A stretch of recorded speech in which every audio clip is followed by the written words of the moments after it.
Sebelum melanjutkan, jangan lupa subscribe dulu, terima kasih. Bab 447 Hutan Peri.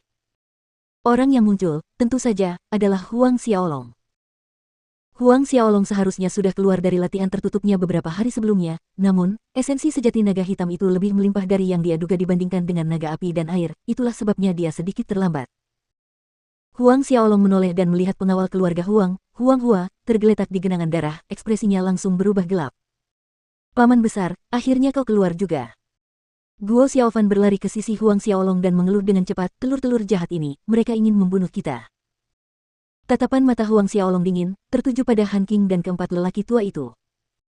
Kelompok Han Qing yang beranggotakan 5 orang memandang Huang Xiaolong dengan waspada. Yang berdaulat, apakah pemuda berambut hitam ini benar-benar? Bagaimana aku menyebut prajurit ini? Dia adalah Han Qing dari kota naga salju, murid tertua di bawah naga perak Aogu. Kata Han Qing. Meskipun perkenalannya sopan, nada bangga dalam suaranya saat menonjolkan identitasnya sulit disembunyikan. Huang Xiaolong menjawab tanpa emosi, bahkan jika naga perak Aogu datang ke sini secara pribadi hari ini, dia tetap tidak akan bisa menyelamatkan kalian. Wajah Han Qing dan keempat lelaki tua itu menjadi muram. Pang, kau benar-benar mengira dirimu Huang Xiaolong. Amarah Han Qing memuncak, jarinya menunjuk hidung Huang Xiaolong, apa yang membuatmu memenuhi syarat untuk menyebut nama besar guruku? Tanpa membuang waktu, Han Qing memanggil roh bela dirinya. Jiwa bela diri Han Qing adalah seekor serigala besar berbulu perak dengan 3 garis hitam di dahinya, raja dari suku serigala, Raja Serigala Perak. Han Qing segera mengubah jiwanya begitu jiwa bela dirinya muncul, kedua tangannya dibentuk menjadi cakar, menyerang Huang Xiaolong dengan kecepatan tinggi. Tepat saat cakar Han Qing hampir menebasnya, Huang Xiaolong membalas dengan cakar iblis Asura. Aura hantu melonjak keluar dengan brutal saat roh-roh iblis yang meratap tak terhitung jumlahnya terbang keluar, mengguncang jiwa seseorang. Han Qing bahkan tidak punya waktu untuk bereaksi dan sudah terkena cakar iblis Asura, terbang keluar seperti kerikil. Meskipun Han Qing kuat, dia hanya Sein Realm tingkat kedua. Bagaimana dia bisa melawan Huang Xiaolong? Jangan lupakan niat membunuh yang sudah muncul di hati Huang Xiaolong. Dalam serangan tadi, dia tidak menahan diri. Ketika Han Qing jatuh ke tanah, semua orang dapat melihat dadanya hancur berkeping-keping, tulang, daging, dan organ hancur, berlumuran darah. Keempat penegak kota naga salju menarik napas dalam-dalam sambil menatap luka parah di dada Han Qing, ekspresi mereka jelek. Sebagai Sein tingkat kedua, fisik Han Qing sebanding dengan Sein tingkat ketiga, lebih kuat dari kebanyakan. Namun, satu serangan dari Huang Xiaolong mengubah dada Han Qing menjadi seperti ini. Bahkan seorang ahli alam Sein Ordo ke-7 tidak mampu melakukan kerusakan semacam ini. Sekarang giliranmu. Tatapan dingin Huang Xiaolong beralih ke 4 lelaki tua itu. Pernyataan itu langsung mengguncang keempat penegak kota naga salju kembali ke masa sekarang. Tanpa ragu sedikit pun, mereka berempat melompat, berlari menuju pintu keluar, ingin melarikan diri. Kekuatan yang ditunjukkan Huang Xiaolong telah mengalahkan semua pikiran perlawanan dalam diri mereka. Namun, setelah hampir terbang, keempat lelaki tua itu melihat dunia dipenuhi patung Buddha emas, telapak tangan emas berkilauan jatuh menimpa mereka. Karena ketakutan, mereka berempat terpaksa kembali ke tempat semula. Sosok Huang Xiaolong menghilang dalam sekejap, tetapi sebuah jejak telapak tangan melesat keluar, menghantam tubuh mereka berdua di saat yang sama dan membuat mereka terjatuh. Dalam sepersekian detik, ruang yang mulia kembali ke suasana tenangnya. Paman besar sangat hebat. Paman besar sangat hebat. Guo Xiaofan bersorak sambil bertepuk tangan. Tindakannya membuat semua orang tersenyum. Huang Xiaolong pun tak kuasa menahan senyum di wajahnya menyaksikan kejenakaan si kecil. Ia mengumpulkan kelima mayat itu dan menempatkannya di pagoda harta karun Linglong, sebagai makanan bagi kumbang mayat beracun.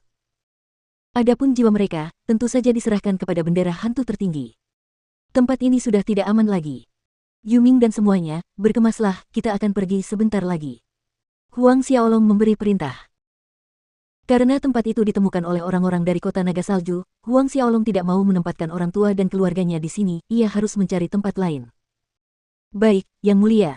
Yuming, Fei Hou, Hao Tian, dan yang lainnya menurut. Paman besar, lalu kemana kita akan pergi selanjutnya? Tanya Guo Xiaofan. Huang Xiaolong terdengar muram, ke markas besar Gerbang Asura.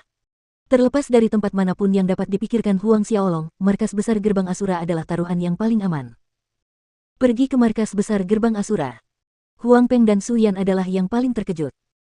Markas besar Asuras Gate terletak di benua awan bintang. Apakah itu berarti mereka akan pergi ke benua awan bintang? Bagus, bagus, ayo kita pergi ke markas besar Gerbang Asura. Guo Xiaofan setuju sambil bertepuk tangan dengan keras. Paman besar, semua orang mengatakan kau adalah penguasa gerbang Asura, apakah kau punya banyak sekali bawahan? Guo Xiaofan merentangkan kedua tangannya lebar-lebar untuk menegaskan arti dari ucapannya, banyak sekali. Huang Xiaolong tersenyum, benar sekali, paman besar punya banyak sekali bawahan. Jika Xiaofan bekerja keras dan menjadi kuat saat kau dewasa, maka kau juga akan punya banyak sekali bawahan. Si kecil sangat gembira mendengarnya.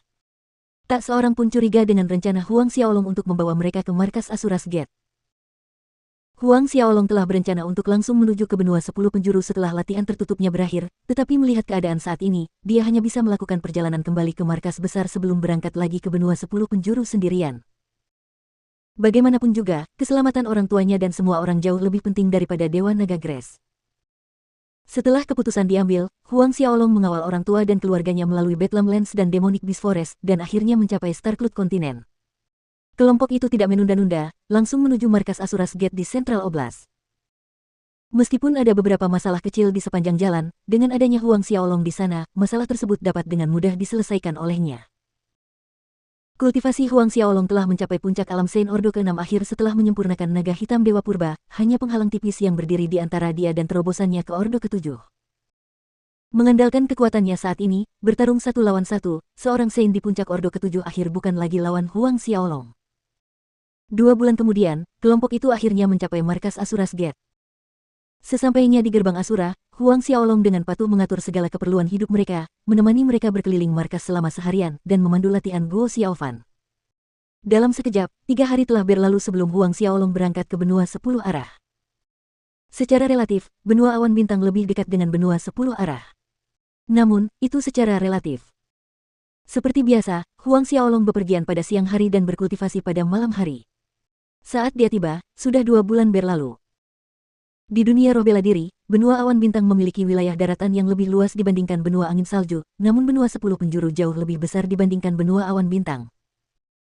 Benua angin salju dan benua awan bintang sebagian besar dihuni oleh manusia, sedangkan di benua 10 penjuru, terdapat binatang iblis dan manusia binatang.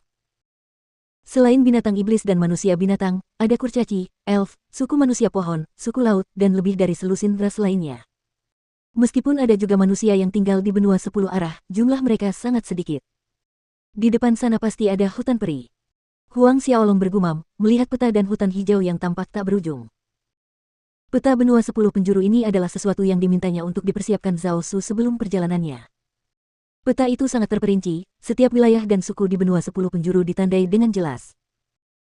Berdasarkan peta, lembah naga racun berada di bawah wilayah kekuasaan para manusia binatang. Huang Xiaolong pernah menemukan tongkat Dewa Binatang di ruang rahasia yang mulia, dan dalam perjalanan ke benua 10 arah ini, ia bermaksud untuk melihat kuil Dewa Binatang. Lembah naga racun yang berada dalam lingkup pengaruh para manusia binatang membuat segalanya lebih mudah baginya. Akan tetapi, sebelum itu, untuk mencapai wilayah para bismen, Huang Xiaolong harus melewati hutan peri, gunung kurcaci, dan jurang guntur bintang. Dalam sekejap, Huang Xiaolong memasuki hutan peri.